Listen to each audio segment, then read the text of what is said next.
In this short video, I'm going to share with you 10 ways that you can find off-market deals. And by off-market deals, I mean they're not on Rightmove and they're not on Zoopla. Hi, my name is Mark Lloyd. I'm co-founder of Property Master Academy. I've been investing since 2005.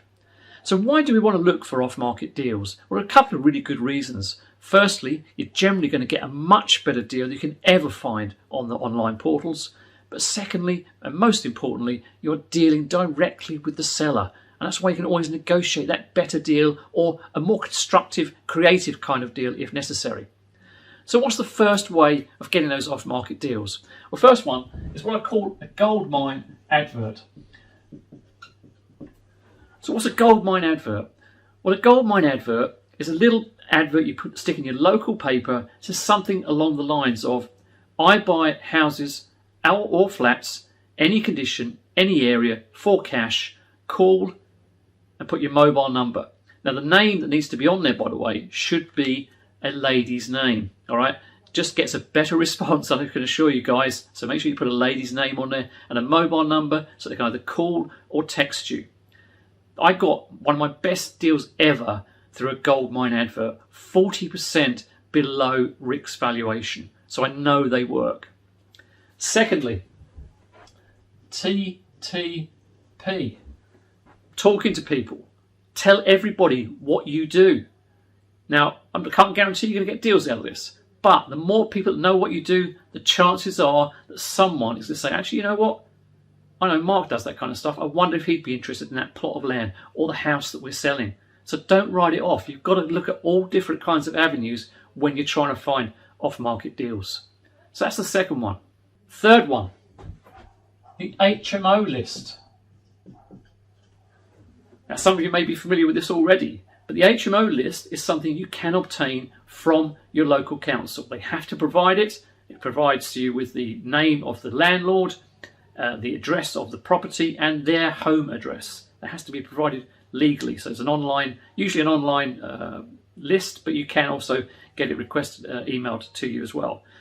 So why do you want to use the HMO list? Well, first of all, again, you're going to be dealing directly with the landlord in this case.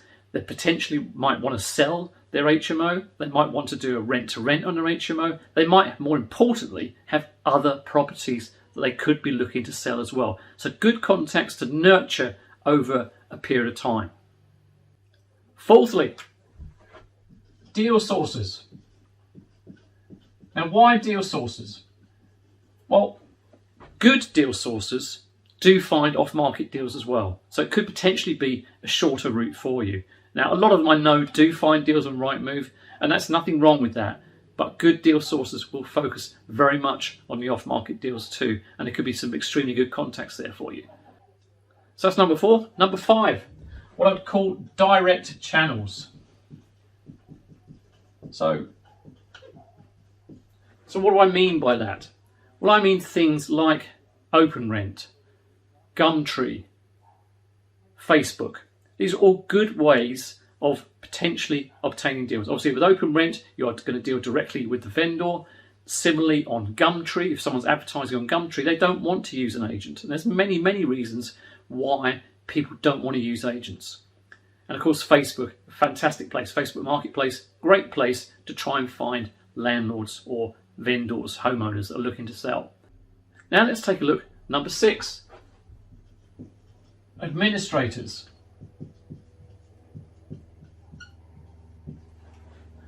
So what's an administrator?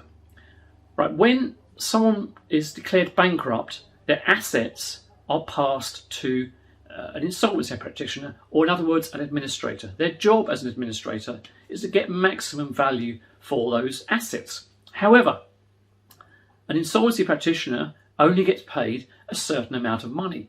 Now, if there's lots of things to deal with, they want to get rid of those assets as quickly as possible for people that can perform. This is not an easy thing for a new investor to do, but as you start to build relationships, become more experienced as an investor, administrators should certainly be on your list of contacts to make and build those relationships and hopefully get some deals through them as well. You can get some amazing deals for administrators.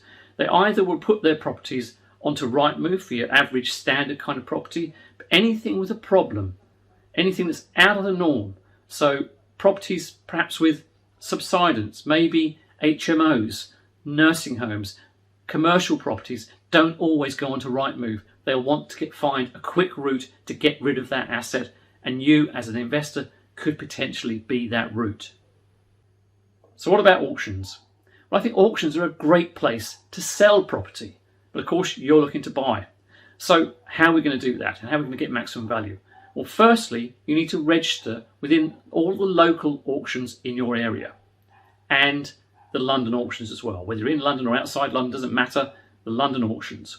If I deal with the London auctions first, why do we have those? Well, every now and then you'll find properties in the London auctions that are from somewhere like Manchester, Glasgow, Wakefield maybe.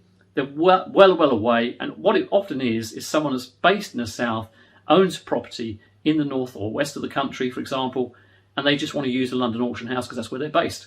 So you can potentially get really good deals that way. But there are two other main reasons really we're looking at auctions. Firstly, prior to the auction. Now, if you spot a deal within a local auction, you can put in a pre-auction bid. You could say to the auctioneer along the lines of, so look, I've spotted this property, this is going to be my maximum bid whether I'm in the auction room or not.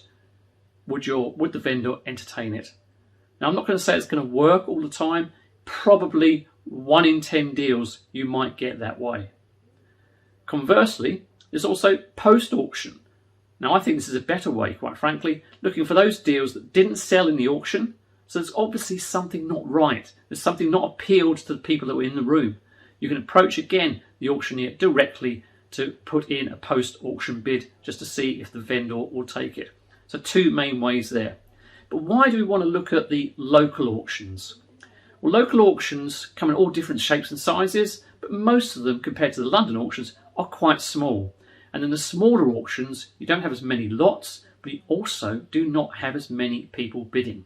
Because let's face it, the London auctions are full of people who have all seen homes under the hammer too many times, and there's lots of bidding going on. So you've got lots of competition. But in the local auctions, they have limited amount of plots and less people there. So less competition for you, and potentially a good place to find that cracking deal you're looking for. So coming in at number 8, we've got planning portals. So what do we find on planning portals? Well, planning portals are a great place because you can see where people have applied for planning. You just do a search on your local council website for planning applications, and then there's a list of those because they have to be made public so that people get to know what is going on in the area and they can object to it. Obviously, that's one of the main reasons why they're put on there, so the public's aware. So you can see when someone's applying for an extension, for example, or they're applying to build another property. Now, they may not be wanting to do that themselves. They may just be trying to get the planning on that to sell it to somebody anyway. So it gives you an opportunity to get in there early, say, well, look, let's agree a deal, subject to planning, I'd be happy to buy that deal. So again, another off-market way of finding properties. Coming in at number 9, we've got letting agents. Why letting agents? Well, it's common sense really, but if a landlord is going to sell a property and they've got a tenant in it, who do you think they're going to let know first? Yep, it's the letting agent. So before it ever reaches an estate agent, a letting agent have really good contact and give you a heads up of anything that's happening. Plus, they'll also be aware if that landlord is disposing of a portfolio as well. So really, really good contacts. And last, but by no means least, and I know I said off market, but I'm going to put Rightmove in there. Why Rightmove? Why do I put it in at number 10? Well, whilst it is not strictly off market, roughly 1/3 to 1/2 of all property transactions fall through. So what I would suggest is this. Any property in the areas that you're looking at that are showing sold subject to contract, you download the vendor's details from Land Registry and drop them a letter. Just something along the lines of, congratulations on achieving a sale of your property. I hope it goes through smoothly. If it doesn't, I would potentially be interested in purchasing your property. Please keep my contact details. Very simple, very straightforward. I hope you found those 10 tips really useful. If you have, would love it if you subscribe to our channel, hit the notification bell above so you get notified of other videos as we produce them, and also obviously hit the like button as well. You're going to see a few videos appearing on your screen right now which will help you along your property investing journey. What I would like to hear from you though, in the comments below, if you've got some other tips that we can add to this top 10, please put them there. Would love to hear from you. Thanks for listening.